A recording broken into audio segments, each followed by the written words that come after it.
Pete Hegseth, thanks so much for taking the time to join me Thanks today. for having me, Ben. Appreciate it.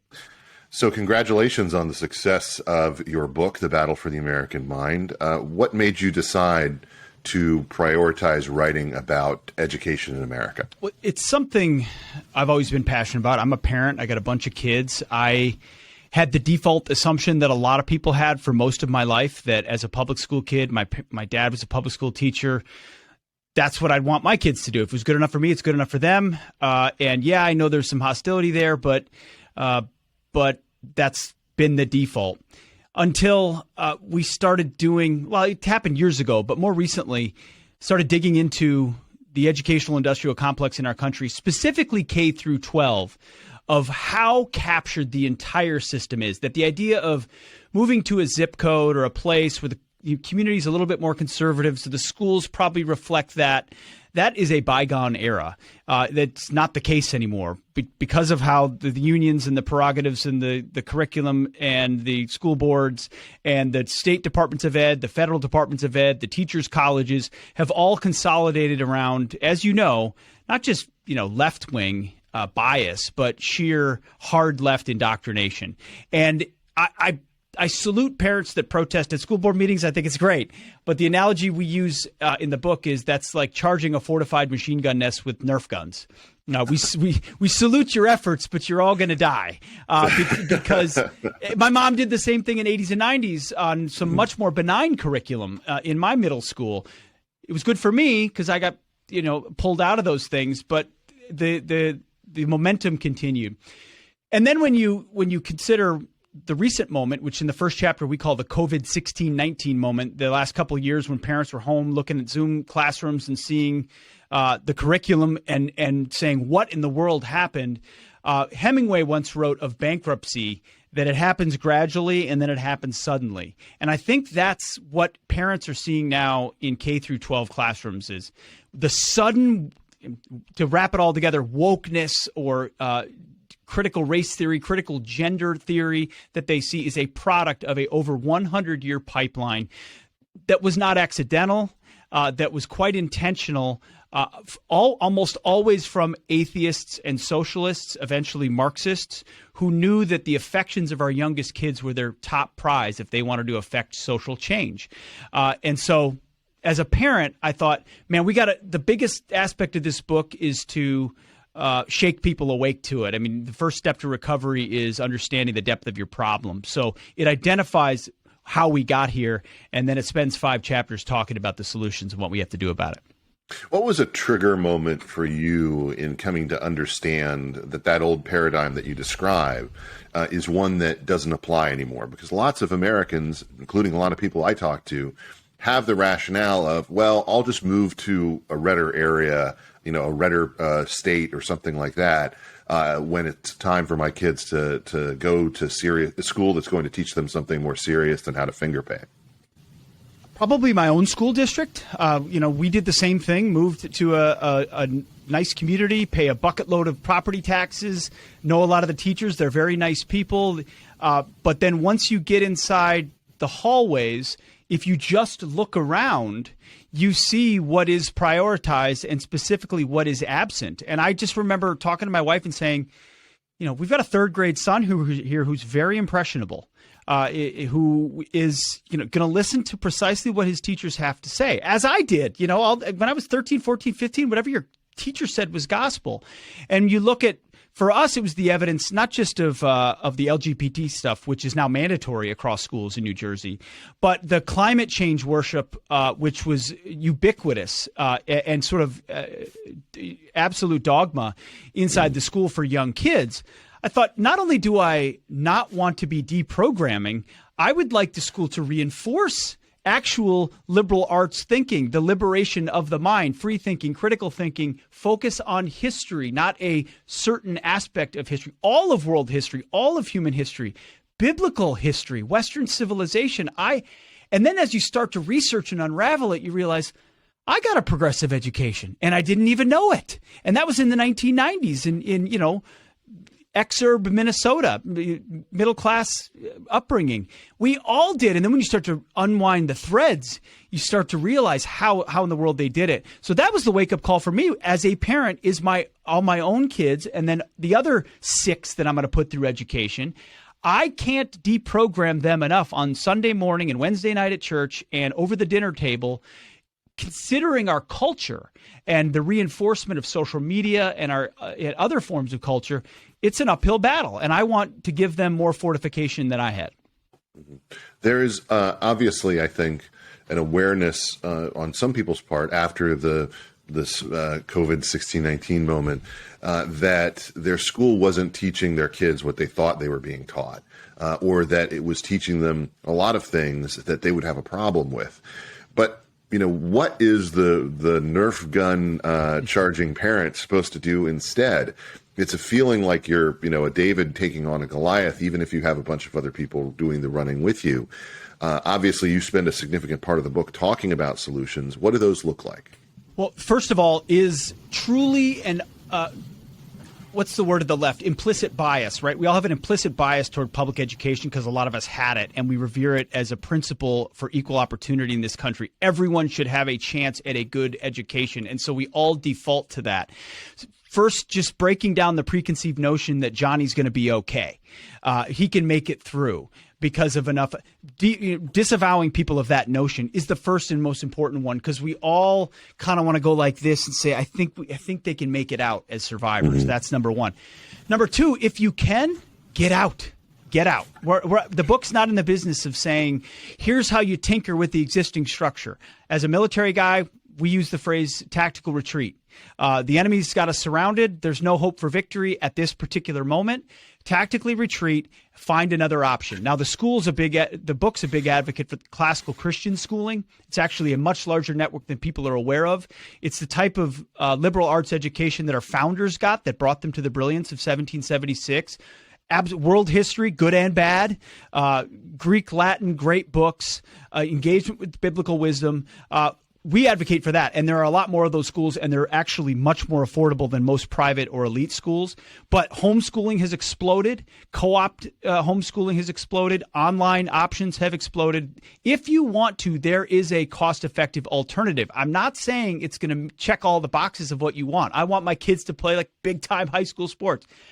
What do I care about that compared to what kind of citizen and Christian they're going to be when they're 18 years old? So unpacking the things that really do matter. And then, you know what? Hey, if you can't move and, for life circumstance reasons, and the public school is your only option, then you'd better make it a full-time job to be all over it. What they bring home, what the discussions they have in private and in public at school, watch social media and devices of your kids that reinforce those messages. So you just have to be aware of the fact that you are up against something that's not going to change. Even if you reelect a different school board, you may get changes on the margins, or you move to Florida where DeSantis has done amazing things. You're going to be prevented from some things. But inside your conservative community, the teachers there came from the same pipeline of teachers that go to Cambridge, Massachusetts, the same accreditation agencies, the same teachers' colleges, the same curriculum, the same pedagogy.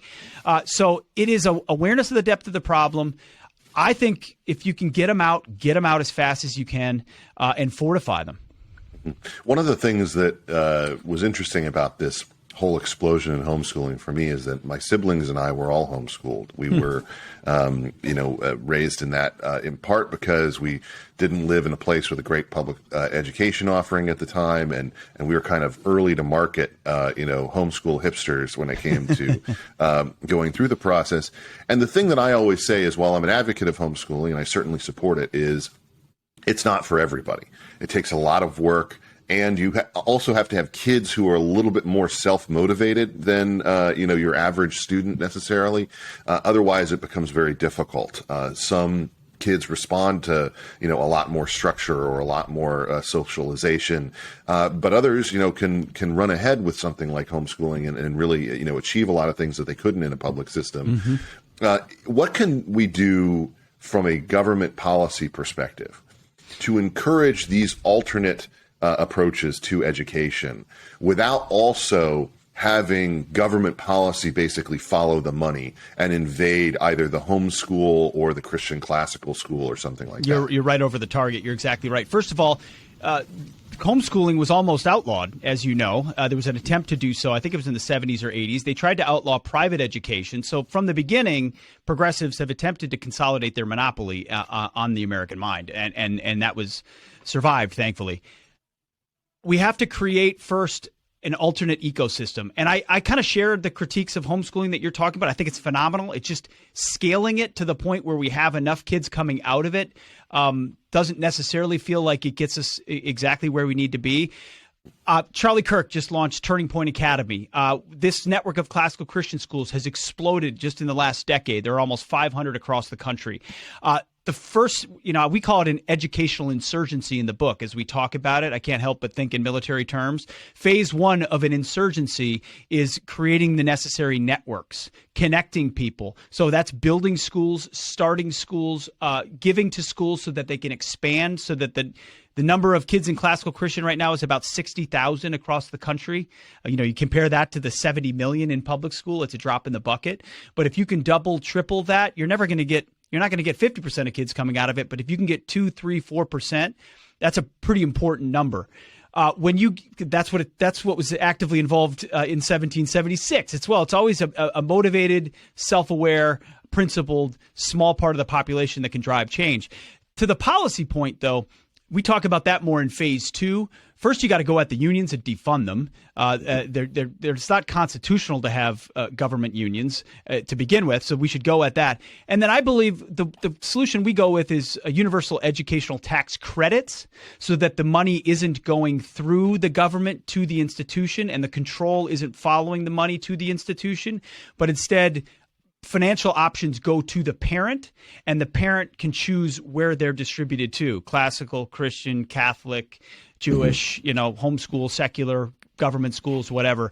I think a true educational tax credit at the state or federal level could break the backs of the monopoly of public education, forcing them to attempt to compete and reject some of the worst aspects of the ideological approach that they take, and then maybe actually orient them on excellence too, which is something they abandoned a long time too.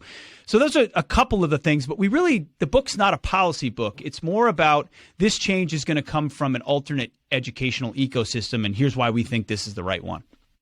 Obviously the book starts talking about history. It talks about, where this originally came from and how, people they have kind of a recency bias in assuming that these schools were ruined by the progressives over the last, decade or two, when in reality, this is something that has been going on for a century. Tell us about the inception of this process and everything that changed our schooling system in America away from the Christian values or the classical values that it had focused on in the past to being the kind of system that it is today. I had the same recency bias as well, to include saying, well, this must have been a product of the 60s, when the 60s was the product of a progressive era, more or less, where progressives very openly, this was not a secret plot. They very openly wrote about their intentions. Most, in the early 1900s, in the New Republic and other publications, John Dewey and other socialist, atheist progressives identified the classroom as the best place for social change.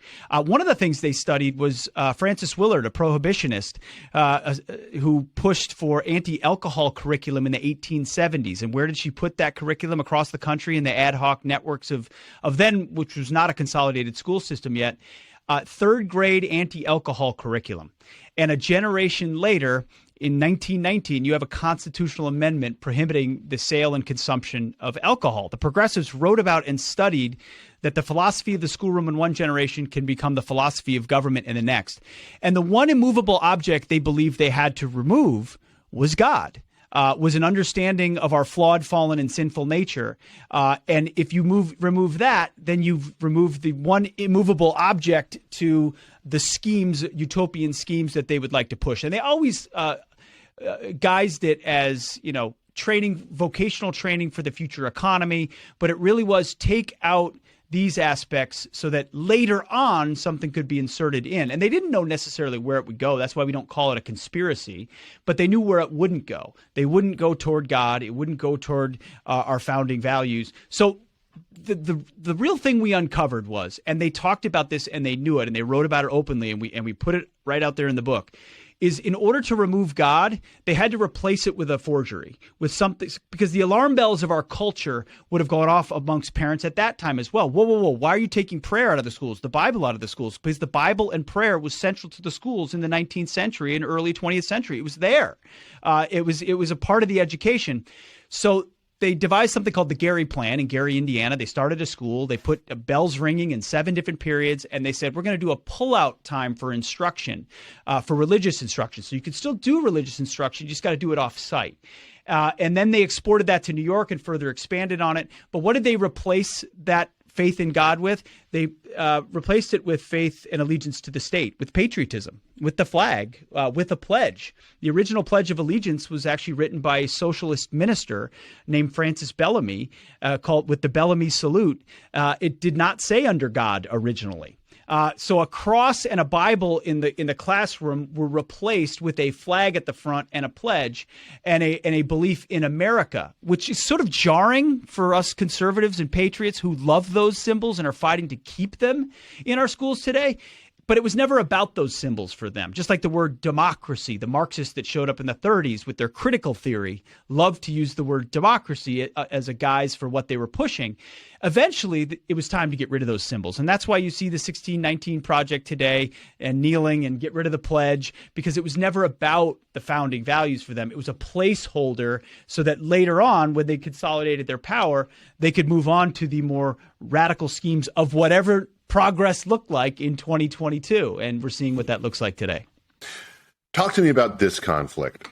There is one side of this argument that basically says, yes, we need to have schooling and education that goes back to being about the pursuit of the higher good, of finding meaning, of these deeper things that you're talking about that are much more important than just being treated like a cog in a machine, in a German school approach that's just designed to spit you out as an effective worker at the end of going to all these classes.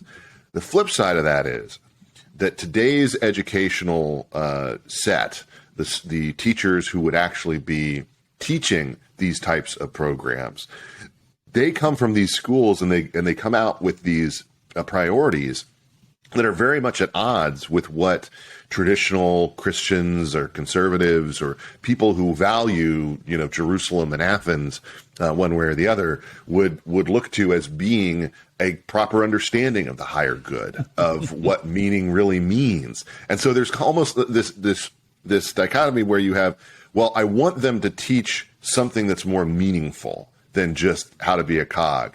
At the same time, I don't trust these people to know what that meaning is, in order to teach it in the right way. How do we navigate that? You're exactly right. And so instead of teaching real meaning as they would have in the past, they teach fidelity to effectively a different form of religion, whether that's identity politics, self-esteem, whether that's your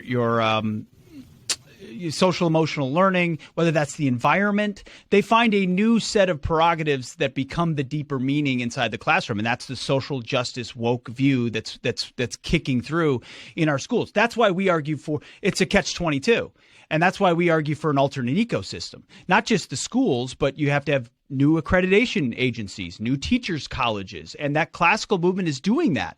You have to find a different place to train teachers who can dive into the deeper meaning for real and then put them into classrooms where they're actually allowed to do so. Because if you're a God-fearing, patriotic, conservative teacher who wants to share the entirety of history at this point, you couldn't in public school if you wanted to, because it's not allowed and certainly not reinforced in the pipeline that you come out of. One of the interesting pieces that we discovered when we were doing our research is, where did the critical theorists from the Frankfurt School in Germany, when they fled under Nazi Germany, where did they land? at Columbia University's Teachers College, which was the preeminent teachers college then in the 1930s and still is today, along with the University of Michigan. It is run by Marxists and atheists who have been pushing critical theory since the 40s, which has manifest now as critical gender theory and critical race theory. So these pipelines are gone. So the catch-22 is actually don't even engage with it. Go for the former, meaning the meaning, but do it with teachers who have gone through a different pipeline. They're out there. There just aren't as many right now as we would like, but there's no way to do it inside government schools. Talk to me about the negative consequences of losing this nature of meaning, because to me, I find that to be such an interesting aspect of this. The argument advanced by the progressives, whether under Woodrow Wilson or whether it came from the Republican side during the early 1900s, yes. You had an argument that basically said the experts should have more control over the way that we do things. Top men should be put in place in order to navigate these systems and create them in ways that benefit the country, which sounds like a positive idea. We need to expect greater things from our government or the like. But the upshot of that really has been to create systems that don't seem to be designed really for humanity, so much as churning out people in ways that often don't deal with any of the ways that they're broken, any of the ways that they've been affected by fatherlessness or by abuse or by the things that are going on in their lives. Is the central failure of this that we demanded or thought we could achieve too much through bureaucracy? Yes. By taking out the importance of something more deeply spiritual? Yes, you're exactly right. You're right on it.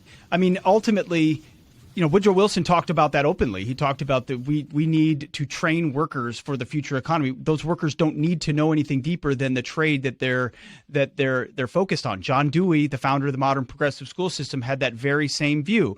But the flip side of that view is then we train up a group of elite progressives who will effectively design the trajectory of our future economy and our future society, completely devoid of attempting to answer bigger questions like, is there a God? And what is our relationship to that God? And are we inherently good or inherently sinful? And if you're an atheist who believes man is inherently good, well, first of all, you've rejected the founding ideals of our country who understood human nature and therefore created a system that responded to it and constrained it. But you're also inclined to believe that these schemes you're cooking up or that you can do on the imprint on the soul of human beings can perfect man, that man is perfectible through enough of this type of education led by experts, with the rest of us doing vocational jobs that they've planned for us in the future. I think one of the you could compare the vocational training of the industrial economy to the idea of STEM today as well. I mean, that's sort of the new big push, right? Get your kids into a STEM school so they can train for the technology jobs of the future. Nothing wrong with STEM. I think it's great. I think schools should do that.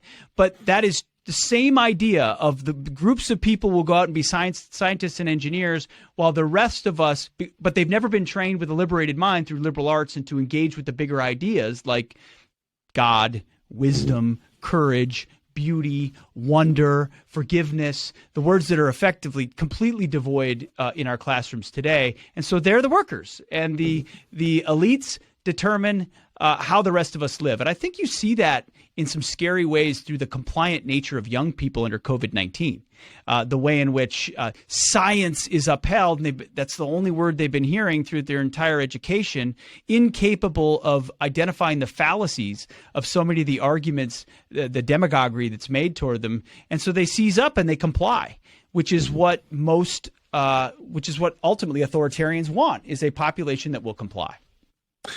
It seems to me like there's populations in America that are shooting in different directions and doing so at an increasingly rapid pace.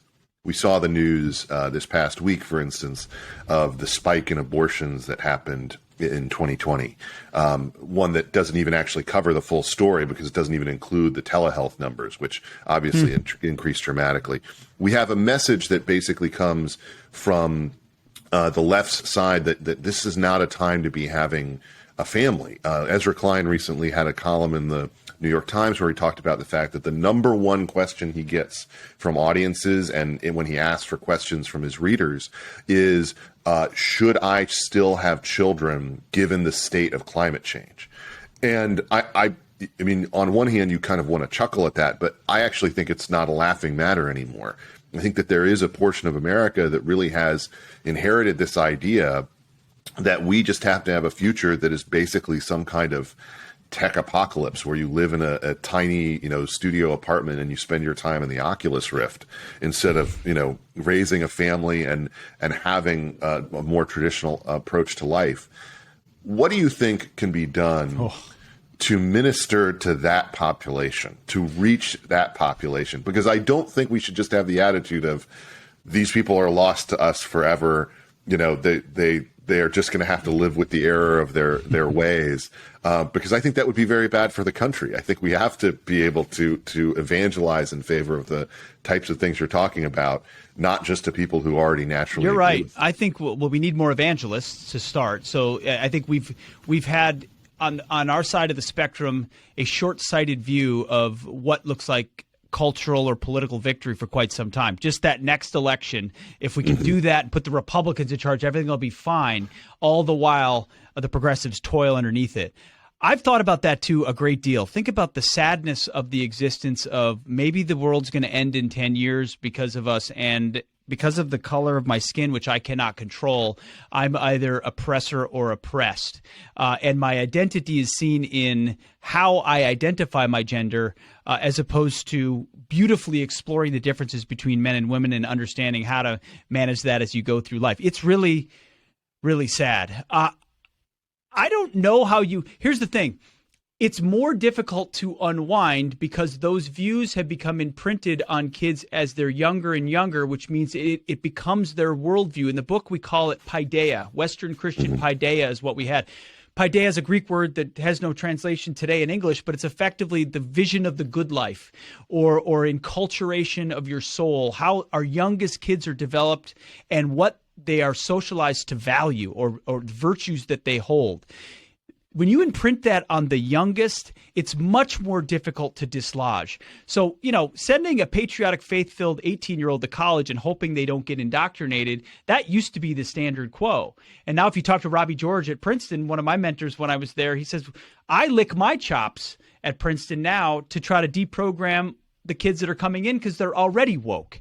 And it's not that they can't be deprogrammed. It's that this is a much deeper commitment to a worldview, a secular religion than we've seen before, which is why I don't do momentism either, Ben, but we are in uncharted territory.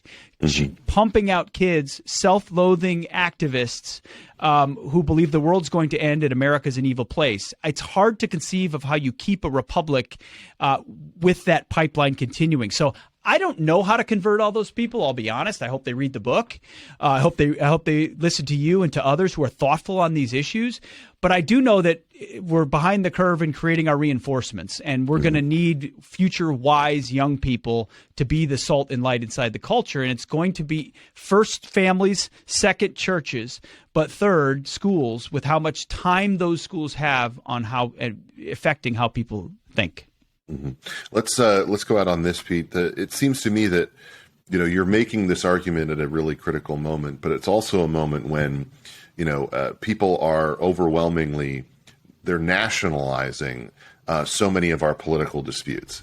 They're effectively looking, as you said, to if we just change Washington, then something will happen. When in reality, that's not the way things work anymore, and they haven't for a long time. What can be done from your perspective at the local and state level or the neighborhood level even, things that are closest to home, that are small steps toward these goals, whether that's parents banding together, whether that's doing some cooperative education? What are some of the things that can be done where it's not trying to change Washington, it is changing something that you see when you walk around your neighborhood? Yeah, one of the most difficult things about this book, and we start about it in the final chapter in an exhortation for parents, is the most difficult part of this book is exhorting parents and grandparents to choose a different educational path for their children without shaming them for how and where their kids have been educated thus far. Everyone reading this book wants the best for their kids. That's a given. We all come at the subject with our own background, biases, limitations, and hesitations, and that includes me. What we want people to realize in the book is the first thing you can affect is that concentric circle most close to you. Are you defaulting to an assumption that is not most useful for your kids? Can you sell the fishing boat and take a second job to get your kid into a school that's 25 minutes away that you know reinforces your values, as opposed to saying, I'll do my best, but I'm going to send them over here? You actually get to affect the most change first. And then you get to talk to and connect with other parents that share those passions, look around and say, what's the most what is the best use of the time and energy and investment that we have? I dare you to, other than your church and your own family, I dare you to find a better investment than identifying ways to expand educational opportunities that reflect your values in your community. Then it might be run for school board. Run for it. And then, you know what I'd say? Run for school board and pull out your iPhone and go Project Veritas, right? And figure out what's actually happening behind the scenes so that it's exposed, so that other people run. And then there's now a majority on the school board, and you can affect some of those things and hold people accountable. So I actually think this is a hyper-localized solution, and we're trying to motivate individuals and families to take a radical reorientation of their own lives, because it's too easy to say, I voted for that guy, things should change. And if we don't learn that lesson, then I got a bridge to sell you in my backyard. There's an old G.K. Chesterton quote that I wanted to share with you when he was asked about education at home, and he says, how can it be a large career to tell other people's children about the rule of three, and a small career to tell one's own children about the universe? That is phenomenal. I'll give you a G.K. Chesterton quote that starts out chapter 6 for us. He says, yes. Education is not a subject and does not deal in subjects. It is instead a transfer of a way of life. And that's what we're trying to do here. Pete Hegseth, thank you so much for taking the time to join me Ben, today. Thanks a lot. Appreciate it.